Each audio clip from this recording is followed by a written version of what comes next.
Halo anak-anak, kembali lagi di video pembelajaran sosiologi kelas 11 bersama saya, Mr. Paul. Kita akan membahas kembali mengenai pelajaran sosiologi. Ini merupakan lanjutan dari pembelajaran minggu lalu yang telah kita bahas. Oke, langsung saja simak videonya. Pada dasarnya, manusia merupakan makhluk yang selalu berinteraksi. Karena merupakan makhluk sosial atau sebagai makhluk sosial, manusia membutuhkan orang lain atau peran orang lain di dalam kehidupannya. Sehingga manusia membutuhkan orang lain, sesama, dan sebagainya untuk menjalani kehidupan dia di dunia ini. Sehingga dia harus membangun suatu relasi dan interaksi dengan manusia yang lainnya atau dengan pribadi yang lainnya. Tapi perlu kita tahu bahwa jika manusia ingin bertahan hidup di dunia ini, maka membangun suatu relasi atau hubungan saja tidaklah cukup. Oleh karena itu, dia harus membentuk yang namanya suatu kelompok sosial agar dia bisa hidup dan menjalani kehidupannya di dunia ini. Nah, lebih lanjut lagi, setelah manusia itu melakukan proses interaksi, maka akan muncul atau terciptanya yaitu yang namanya pranata sosial atau lembaga sosial yang menawarkan serangkaian aturan di dalam kehidupan agar masyarakat dapat menjalani kehidupannya dengan semestinya. Contoh lembaga sosial yang ada dalam masyarakat itu sangat banyak ya. Contohnya saja salah satunya sekolah, agar masyarakat bisa bersekolah, bisa mendapat pengetahuan, dan bisa meraih cita-cita setinggi mungkin. Dan dalam sekolah itu tentunya ada aturan-aturan yang mengatur di dalamnya. Selain itu, ada juga contohnya, kalian tahu yang namanya lembaga agama. Nah, itu biasanya dia mengatur mengenai perkawinan antara laki-laki dan perempuan yang ingin membentuk suatu keluarga. Maka dia akan memberikan hal-hal apa saja yang harus dilakukan dan yang tidak semestinya dilakukan ketika membangun suatu rumah tangga dan lain sebagainya, seperti itu. Oke, jika berbicara mengenai kelompok sosial, maka pertanyaan selanjutnya adalah berapa banyak orang yang dibutuhkan atau individu yang dibutuhkan dalam membentuk yang namanya kelompok sosial. Silakan kalian pikirkan 1-2 menit.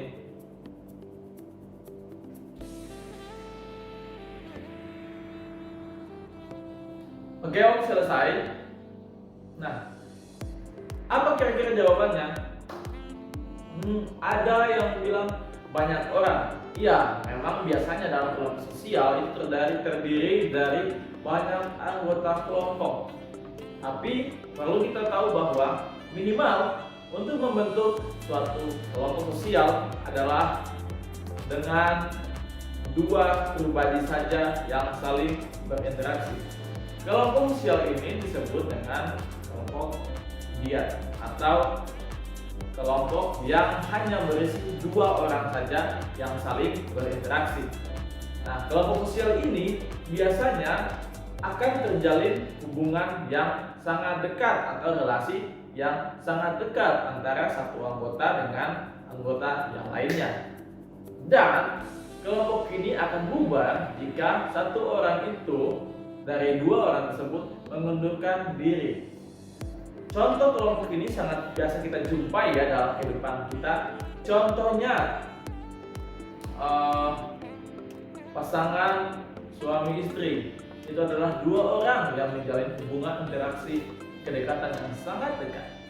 Dan jika satu orang mengundurkan diri, maka keduanya akan bercerai dan kelompok sosial itu akan bubar.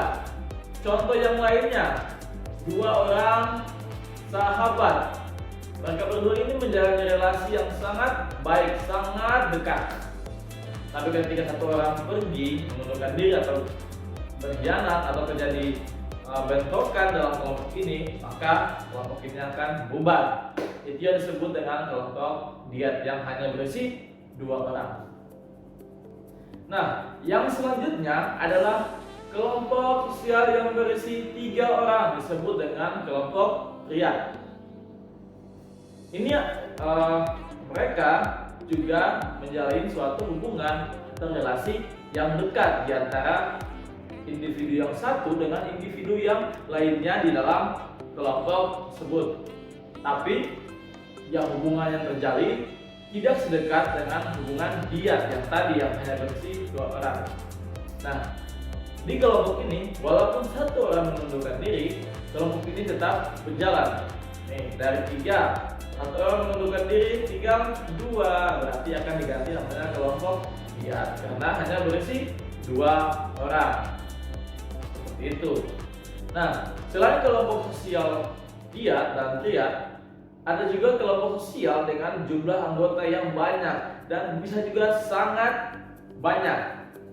Tapi semakin banyak anggota, maka relasi yang terjalin atau hubungan antara satu anggota dan anggota yang lainnya akan semakin sedikit atau semakin jauh, tidak dekat seperti 2 kelompok sebelumnya.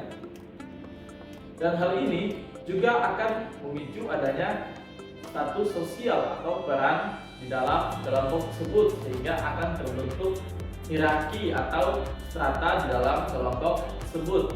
Bahkan ada pemimpinnya, wakil, dan anggota-anggotanya. Biasanya hal tersebut bakal terjadi seperti di kehidupan nyata kita bisa lihat ya di lembaga-lembaga sosial, dimanapun itu pasti akan terbentuk hal ini di dalam kelompok sosial yang jumlah anggotanya banyak. Seperti yang kita sudah bahas sebelumnya bahwa kelompok sosial adalah sekumpulan orang-orang yang saling berinteraksi. Namun kita perlu tahu bahwa tidak semua perkumpulan atau sekumpulan orang itu disebut sebagai kelompok sosial. Contohnya, kalau kalian pernah ke bandara, kalian pasti akan melihat sekumpulan orang yang sedang menunggu pesawat untuk jadwal penerbangannya. Mereka itu tidak bisa disebut sebagai kelompok sosial karena tidak ada interaksi yang terjalin di dalamnya. Sedangkan kalau kita lihat di situ di bandara pasti terdapat yang namanya pramugara dan pramugari. Mereka disebut sebagai kelompok sosial karena mereka saling berinteraksi satu dengan yang lainnya. Sekarang kita akan bahas mengenai faktor-faktor pembentuk kelompok sosial. Yang pertama adalah kepentingan yang sama. Hal ini menunjukkan bahwa orang-orang dengan kepentingan yang sama akan berkumpul dan membentuk satu kelompok sosial. Contohnya mungkin seperti ini. Saya ingin pergi jalan-jalan ke satu daerah. Itu adalah kepentingan saya. Dan pas saya telusuri cari-cari lagi, ternyata teman saya yang itu, orang itu ingin mengunjungi tempat yang sama. Maka saya akan berkelompok dengan mereka, membentuk kelompok sosial untuk pergi ke tujuan saya, tujuan kita sama-sama. Kita sama-sama berkepentingan untuk pergi ke sana, maka kita membentuk yang namanya kelompok sosial. Atau contoh lain, kalian jika yang ingin menjadi pemain bola, kalian di sekolah ingin meraih piala antar sekolah, kejuaraan futsal, maka kalian akan membentuk satu kelompok futsal untuk pergi untuk melaksanakan misi kalian untuk menjuarai turnamen tersebut. Contohnya. Yang kedua adalah keturunan yang sama atau pertalian dari yang sama. Sejak dulu, keturunan atau pertalian darah ini mempunyai suatu hubungan yang kuat atau menjadi dasar yang kuat dalam pembentukan kelompok sosial. Contoh kelompok yang paling umum adalah keluarga.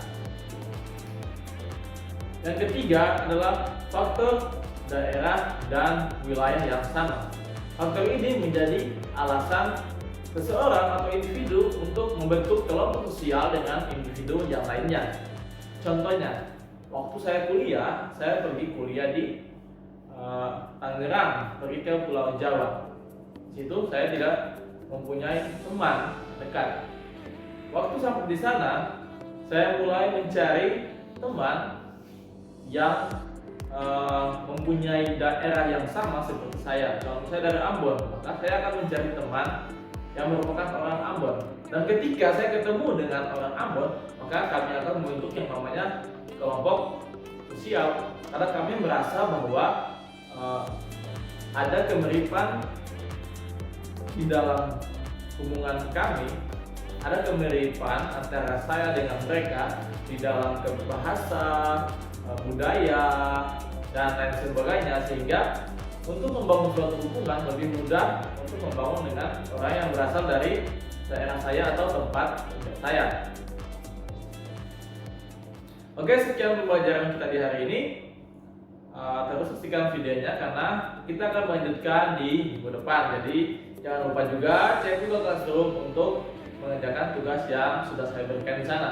Oke, sampai jumpa di video selanjutnya.